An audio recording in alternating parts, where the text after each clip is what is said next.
Good morning everyone, this is Raquel Santos and today I'm going to discuss the martial law. Okay, so martial law, the law administered by military forces that is invoked by a government in an emergency when the civilian law enforcement agencies are unable to maintain public order and safety. And the declaration of martial law is one of the powers of the president as commander-in-chief of the armed forces of our country. This power can only be used in time of crisis for the security of the people and to expedite the distribution of justice. Who can place the Philippines under martial law? The President of the Philippines can place the Philippines under martial law. What areas of the Philippines can be placed under martial law? Any part of the Philippines may be placed under martial law. What law empowers the President to declare martial law? According to Article 7, Section 18 of the 1987 Constitution, grants the President the power to declare martial law. What is the basis of the declaration of martial law? There must be an invasion or rebellion. Public safety requires martial law. How long is the declaration of martial law? The period of martial law must not exceed 60 days unless extended by Congress.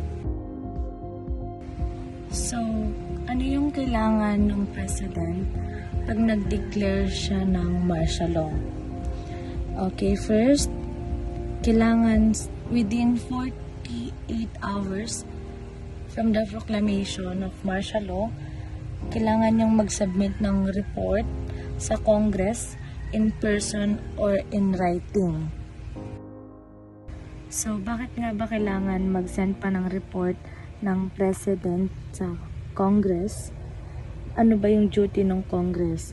So, yung Congress, if wala sila sa session, within 24 hours following the proclamation of martial law, after mag-submit ng President ng report, kailangan na nilang mapagmitingan yun without the go signal of the President. Kailangan na nilang mapagmitingan kung ano yung opinion nila, kung ano yung mangyayari. And then, pwede bang tanggihan or i-ignore or i-revoke ng Congress yung declaration ng President sa martial law? Yes. Bakit? Yung Congress, pagbobotohan nila yung meeting nila, pagbobotohan nila yung magiging result, kung sino yung against, and then sang-ayon sa martial law, and then kung ano yung majority doon, yun na yung magiging result at ipapasa nila yun sa President. So, pwede bang baliwalain or iset aside na lang nung President yung revocation ng proclamation ng martial law na ginawa ng Congress? Of course, no. The President cannot set aside or ignore. Okay, lastly, pwede bang questionin ng mamamayang Pilipino yung proclamation ng martial law by the President? Of course, yes. Any Filipino citizen can question the sufficiency of the factual basis of the proclamation of martial law or any extension thereof before the Supreme Court. In September 1972, Ferdinand Marcos declared Philippines as martial law, claiming that it was the last defense against the rising disorder caused by increasingly violent student demonstrations. The alleged threats of communist insurgency by the new Communist Party of the Philippines, which is CPP, and the Muslim separatist movement of the Moro National Liberation Front, or MNLF. One of his first actions was to arrest opposition politicians in Congress and the Constitutional Convention. Initial public reaction to martial law was mostly favorable except in Muslim areas of the South, whereas separatist rebellion led by the MNLF broke out in 1973.